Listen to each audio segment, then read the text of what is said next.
Hello and welcome to Dear Franny, a podcast about true love. I'm your host, Francesca Hogi.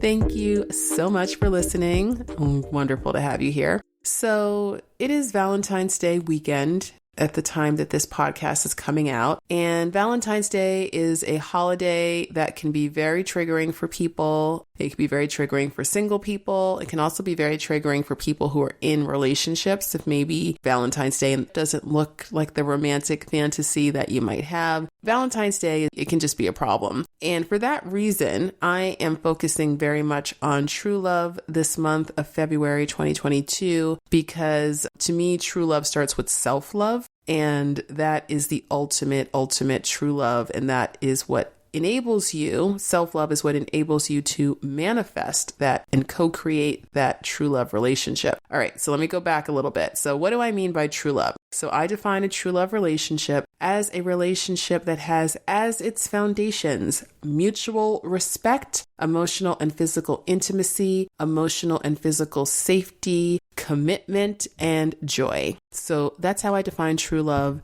And I do not define true love as the fairy tale ideal of one perfect person. And once you have that one perfect person, then everything works out magically and you live happily ever after. I think we all can agree that that's not actually how it works, yet that is the fantasy narrative that a lot of people, myself included, definitely absorbed at a very young age. And then it comes up and makes dating and relationships a lot harder because we are focused on getting, quote unquote, getting love from another person, and we are not focused on the love that is already inside of us. When I talk about manifesting love, at least, I'm not saying that a person is literally going to materialize out of thin air, in front of your face, like you have a magic wand and we are in a movie like in Harry Potter or something. I mean, even in Harry Potter, you can't just conjure up people out of thin air. But anyway, it's not that that's how manifestation works, but when you're manifesting love, what you are really doing is you are manifesting a energetic state where the love that you want becomes inevitable because you are embodying that frequency, that energy, that emotion of unconditional love and the openness that allows you to then be attracted to and to have the right people attracted to you. And you see the world differently and you show up in the world differently when you're coming from that energetic state. Now, I know that sounds great, but that might sound a little bit like easier said than done because it can be really difficult to know how to love ourselves. And I've done episodes in the past about self-love and my self-love formula, and I won't go through the whole thing in this particular episode, though I do encourage you to check out past episodes where I do really break down the self-love formula. I want to just focus on a couple of elements of it. I'll just tell you what the whole formula is just so you have it. I'm not leaving you hanging, but I really think of self-love as containing 5 separate elements. So the first is self-compassion, the second is self-worth, the third is self-validation, the fourth is self-care, and the fifth is self-gratitude. So I want to focus on number 1, self-compassion. And self-compassion it's number 1 for a reason, because without self-compassion, without being able to give yourself that grace and that kindness, then, life becomes a lot harder. And it certainly becomes a lot harder to open your heart to receive love. You look at a very young child, you can see that they don't have any difficulty loving themselves. They don't have any difficulty accepting themselves. They don't have any difficulty showing up in the world with an open heart because they haven't yet had any of the conditioning or the trauma or the experiences that give them the message that it's not safe to have an open heart in this world. And we all are in that boat to some extent, to varying degrees. And so it's very important for us to be kind to ourselves, just given the fact that we did not choose to have difficulty opening our hearts to receive love. That was not a choice. That was not a conscious choice that we made. This is something that happened. And the first order of business is to just accept the fact that, okay, maybe opening my heart to love feels hard right now. Maybe dating feels hard right now. Maybe relationships feel hard right now. Maybe existing in my world, in my skin feels really hard right now. But are you able to take a step back, to take a deep breath and to practice grace, kindness, and compassion towards yourself, even for what feels really, really hard. So if you're having a difficult time with Valentine's Day, with being single in general, with whatever is going on in your life, are you able to be kind to yourself for the situation that you're in, for how you feel, for what feels difficult? Because that is the first step of loving yourself, is to just be able to be kind towards yourself, towards anything that you want to change. Because without that, you're only generating shame. And once you generate shame, then you get really, really, really stuck. We all know how to beat ourselves up. We all know how to give ourselves a hard time. And you also know how that works. Like, what's the outcome of that? Beating yourself up about love, beating yourself up about being single, beating yourself up about whatever circumstances or mistakes that you think that you have made. And maybe you have made mistakes. I mean, you are human after all, right? We all have. But beating yourself up about that is not helpful. So if you want to do better, it is important to give yourself the grace of just allowing yourself to move on.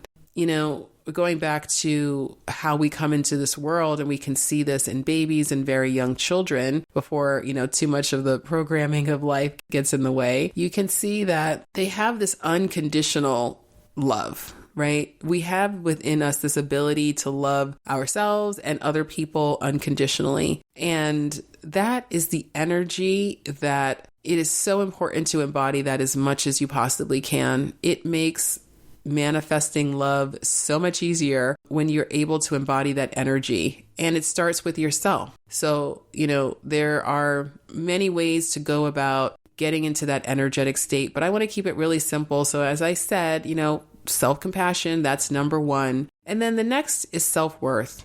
And self-worth is just so, so, so important. And it can feel really, really difficult. But the good news about self-worth is that you don't have to wait until you feel worthy to start strengthening your belief and your knowing of your self-worth. Because you actually get to choose to start treating yourself with high self-worth actions, even though they may not feel natural, they may not feel easy, and it may feel really foreign to you right now. You still get to make that choice. You get to choose to start asking yourself, if I truly believe that I was worthy and deserving of having the love that I want, and you are, by the way, what would I do now?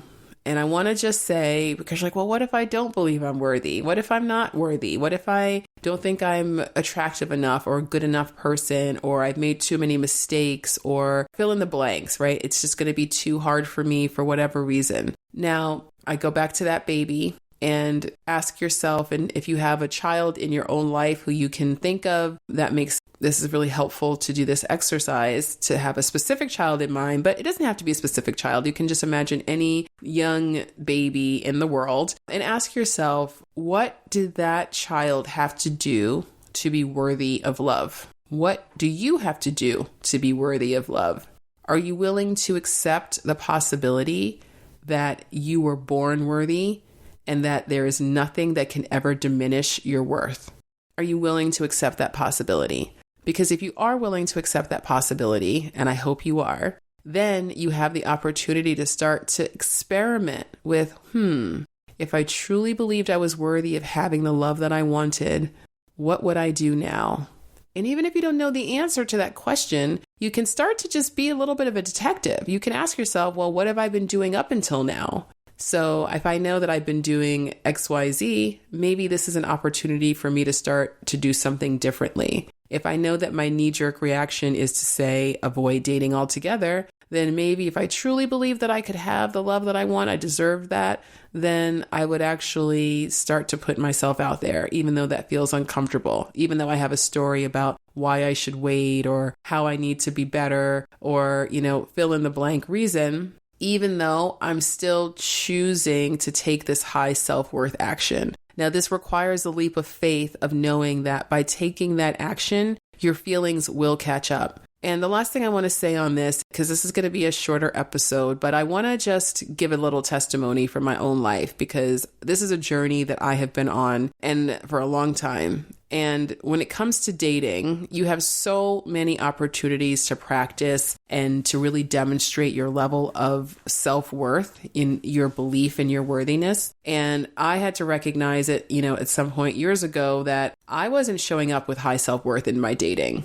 I was accepting crumbs a lot of the time. I was more focused on hoping that a guy would like me and choose me versus being focused on whether or not, do I like him? Is this actually a partnership that I want, right? Is this a dynamic that I want? Is this somebody that I want to be with for the long term? And when I recognized that I was very focused on getting approval from other people, I was very focused on feeling that love was something that was outside of myself and I had to go and find it and hope to get lucky to have it and all of that, that really started to shift things when I started to question that orientation, when I started to question that belief system that led me to accept crumbs when I wanted the whole cake, right? And once I started to recognize the ways in which I was showing up in dating that were out of alignment with what I really wanted, that was a real opportunity for me to start taking different action. That was a real opportunity for me to start saying, wow, I really am into this guy, but, he's really, it's kind of pulling teeth and, he doesn't really have a lot of consistency and, he's flaking on me, but I'm still, taking what I can get. And I have to stop doing that. If I want things to be different, it's up to me to stop doing that. And I had to at first say no and start ending things that in my heart, I still wanted to keep going. I liked this guy, but I just saw the situation for what it was because I was willing to look at the situation in reality and not through the lens of fantasy and just say, well, if this person really wanted to be with me, if that's something that he was really ready for and available for, is this how he would be showing up in dating me? No, it's not. And when I recognized that, that was my opportunity to say, okay, I'm going to walk away, even though that feels hard. And by doing that, and it didn't actually take so long of doing that a few times. Well, it just became easier and easier and easier. And then it wasn't hard at all. And then before I knew it, a whole different kind of guy started showing up. And I was like, oh yeah, this is what it's like when someone's available. Oh yeah, this is what it's like when somebody's really into you. Oh yeah, this is what it's like when somebody actually really, really wants to go out with you and doesn't just say they want to and doesn't follow up, right? Because I've been there and maybe you have too. So when you start to show up differently in dating, different things start to happen. Your results start to change. And I know that it doesn't feel like that's the case. It might feel like it's really outside of yourself, but trust me, this is something that I have done for myself and I've helped so many of my clients do for themselves. And they're always like, oh my God, I can't believe it. This used to seem so difficult. And so as these actions, this high self-worth actions and that self-compassion becomes more automatic, the feelings catch up. And you do feel a much deeper love for yourself and it all becomes a lot easier and manifesting love becomes a lot easier. So this Valentine's Day, and especially if you feel triggered, if you feel left out, if this holiday is making you feel unloved or unlovable, please know that you are infinitely lovable. Please know that. And the less that feels like your reality, the more I want you to see that as an invitation to go deeper into learning how to love yourself and put that love into action with the knowledge that your feelings are going to catch up. And once they do, your entire love life is going to change, just like mine did. I never could have been in the type of relationship that I am with such a great partner now, if not for the fact that I was willing to confront the ways in which I was betraying myself in how I showed up. And realizing that self-love piece was not something that I could avoid because Lord knows I tried. And once I recognized that I couldn't avoid it, not if I wanted to love someone, because you can love other people if you don't love yourself, but you cannot co-create healthy relationships with other people if you don't love yourself, because you will always settle for less than what you deserve. And if you settle for less than what you deserve, then you're only going to be in relationship with people who are willing to give you less than what you deserve. Okay. I know that you deserve more and I know that more is available to you. And I hope that even if you don't 100% believe it yet, you are at least willing to consider the possibility that I am right. And that is true. And I cannot wait for you to see that for yourself. So that's the episode for this week. And I thank you so much for listening. If you are not already following the podcast, subscribe to the podcast on whichever platform that you are listening, please go ahead and tap that subscribe button and make sure that you don't miss any future episodes. You can also stay in touch with me. I am at Dear Franny on Instagram and Clubhouse, and I do invite you to join me on Clubhouse, especially for this month of February. I am currently the Clubhouse app icon, so if you go to the App Store or the Google Play Store and you download the Clubhouse app, you will see my face smiling at you. And if you get on Clubhouse, you'll also be able to join me for lots of rooms that I'm doing this month about self-love, about self-care, about manifestation, and so many great things. So I really would love to see you there, quote unquote, see you there, because it's all audio. But I would love to see your profile photo there and connect with you on Clubhouse. So